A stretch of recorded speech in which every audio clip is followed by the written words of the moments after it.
Mexican officials say they are stepping up immigration enforcement efforts at the U.S. Mexico border. Thousands of Mexican troops are arriving there as part of the deal to pause the Trump administration's 25% tariffs on Mexican imports. ABC's Matt Rivers got an up-close look from Tijuana.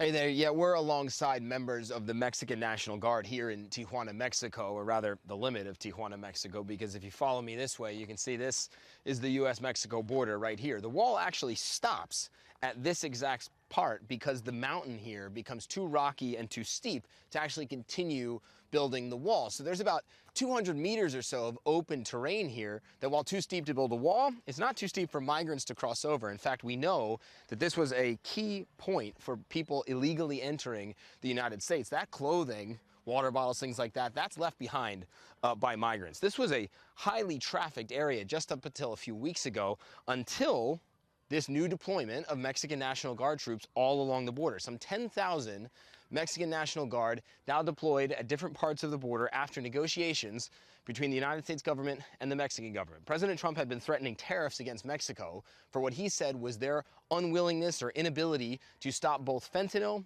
and migrants from entering the United States from Mexican territory. As a result of these negotiations, he put off those tariffs for 1 month, and the Mexicans have agreed to send more troops to the border. Not only to parts of the border wall like this, where migrants we know cross over, but also to ports of entry. It's important to note that a lot of the fentanyl that enters the United States actually goes through official ports of entry, just driven right across. And so we saw earlier troops from the Mexican National Guard inspecting cars going across that border. I was at that border crossing just a few weeks ago. That same border crossing did not have National Guard troops there. Now they are there. That is a recent development. And so that's the state of play all along the U.S. Mexico border right now when it comes to fentanyl and migration. But whether all of this new activity will be enough to convince President Trump to either further delay or take the threat of tariffs off the table, Diane, that remains an open question.